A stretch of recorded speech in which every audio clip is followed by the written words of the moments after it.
Welcome back to another episode of GM Philosophy in the Morning. We're talking about stress in D&D in this episode, and I get pretty personal in this one toward the end, talking about my own stressors, so you're not going to want to miss it. Let's dive in.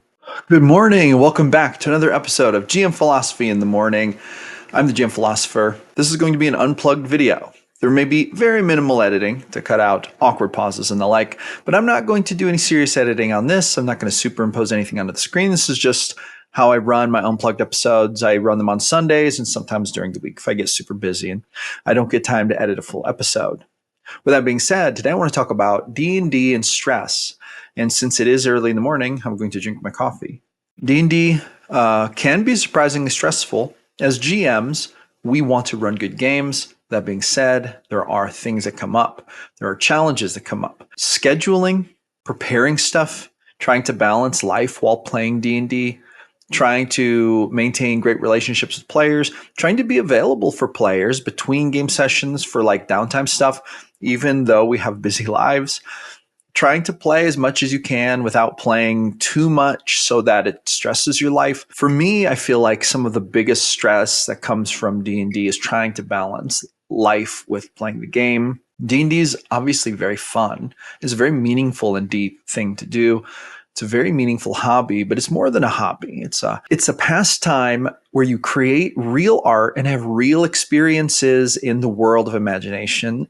But even though those experiences are happening in the world of imagination, they are no less real nonetheless, right?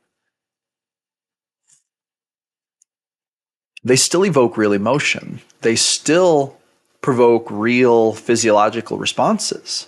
I can feel great warmth come over me from remembering a touching scene in a campaign. I can feel sadness, a sad scene or a sad thing that happened to a beloved character or NPC.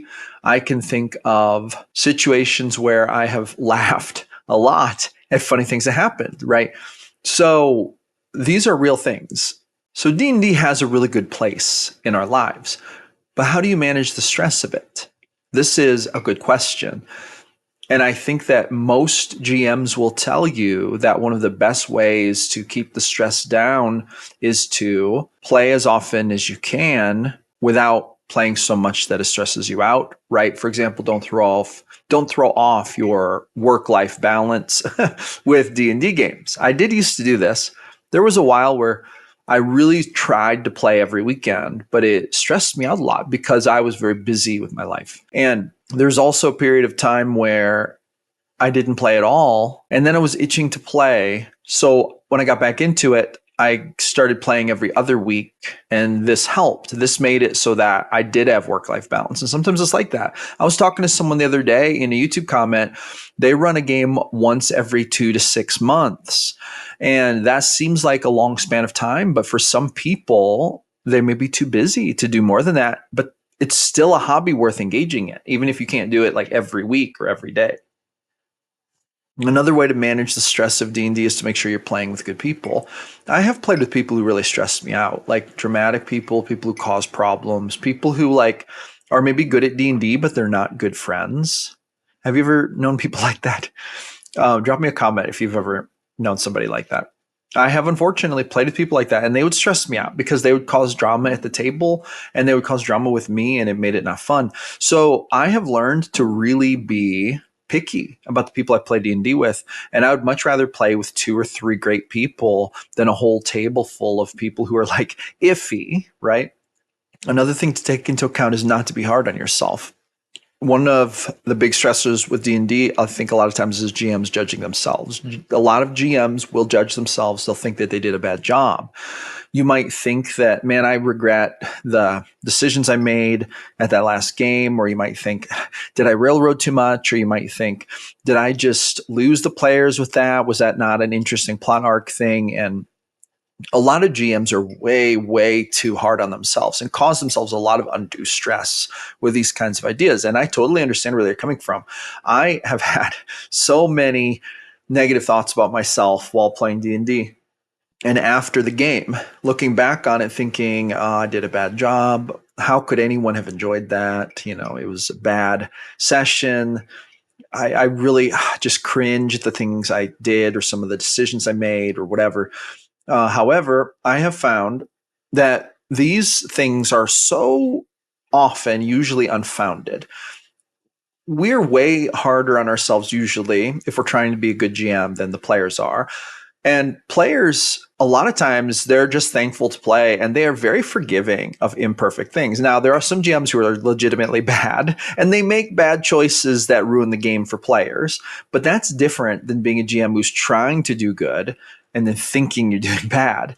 And even if you make mistakes, that is a different thing than just having really bad habits that you push onto your players. And the difference is, if you find that people generally want to play in your games, you're probably doing a really good job. If you find that you keep trying to start games and people either won't play with you or they leave after a couple sessions and your games constantly fall apart, then you may have an issue, right? That maybe you have reason to be stressed. So those are the main things I think that get stressful. Some GMs get stressed out by a lot of information happening all at once. Like, for example, if you're a GM, you pretty quickly, it seems like, need to get used to like 4 people trying to talk to you at once. I personally love this and I find it exciting. But there was a time in my life when I found that very overwhelming and stressful, and it really actually almost frustrated me. But that's a skill that I learned through GMing that has also helped me in my life. And my advice on that would be to learn to slow down a little bit and just to roll with it, but stay positive, stay positive. So you have 4 people talking to you once, maybe you're feeling a little overwhelmed, a little overstimulated. So what you do is you just be like, gotcha. Okay, let's go through all these things. Hey, player number 1, let's start with you. What were you saying? Okay. Then you just deal with that, and it's like, okay, player number 2. I'm sorry for the delay. What would you like to do? What were you trying to say? Move on, player number 3. All right, I'm so sorry. Like, I apologize, everyone. I know it's taking me a minute, but I'll get around the table. I promise. Right, and then you go around, right, treating every single player with importance. And here's the thing is, I think what stresses us out about that sometimes is that when everyone's talking at once, I think there's 2 forms of stress happening. There's a form of stress where you're getting like overstimulated or overwhelmed, and it's like feeling bad to you to have all these people talking to you. And then there's the type where it's like all these people are talking and you don't feel like you're doing a good enough job in addressing what everyone is saying. So on the part where you don't feel like you're doing a good enough job addressing what people are saying, this can be remedied by just slowing down, being good to yourself, be nice to yourself, realize that you can't physically talk to 4 people at once, and just take it one at a time and be patient with yourself, be kind to yourself. Now, with the other one where you're getting overstimulated, that can actually be a hard problem to solve. And what I think is the best way, honestly, to handle that is to kind of talk to the players beforehand about it. See, this is a little bit hard for me to address because I don't personally have this problem. I don't really get overstimulated by people when I'm playing D&D. The little bit of overstimulation I have experienced in the past, I've mostly dealt with by just teaching myself to slow down and to just roll with it and to chill.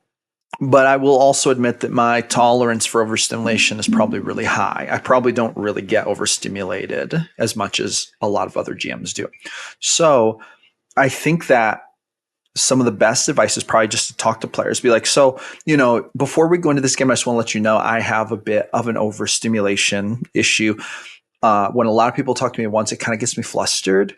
So here's what I would request. I would kind of request that, if you notice someone else is talking to me, instead of like trying to talk over them or anything, just raise your hand. Like, actually having a hand raising rule is not a bad idea because people can then signal that they would like to say something or that they have something to say or have something to ask, but then you can call on them at a good moment that'll work well.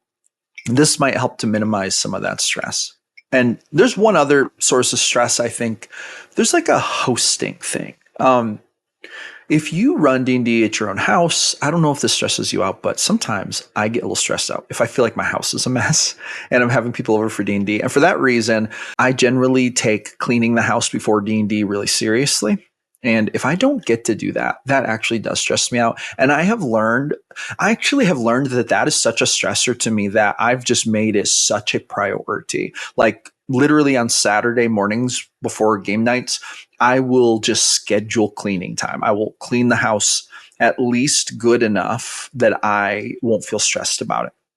Because if the house is a mess, that will stress me out because I don't want to invite people into a messy house. So that's just kind of like how I deal with that is I have to schedule it. If my house is messy, I don't feel like I've learned how to cope like with that, like inviting people into my house when it is a mess and then just playing D&D in the mess. I don't I feel like that would stress me out so much. I feel like the times that that has happened have been times when I have just been very stressed because of the mess and because it makes me feel like a sloppy person and I don't want to be a sloppy person. So anyway, I think that for me, knowing that about myself and then taking steps to keep that from happening is the best approach. I have not figured out a way to have my friends over and have my house be a mess and to not be a little bit stressed about it. I have not yet learned how to fix that. I don't even know if that's something that I should want to fix. I should probably want to have my house be clean for my friends. So anyway, there you go. I think that that's all I have to say on this topic of the stress of running a D&D game and how to manage it. Thank you so much for coming back watching another one of my videos. At this point, I'm here pretty much every day creating videos about the best game in the world, D&D. So roll some D100s for me this week, and I will see you awesome people on the next one.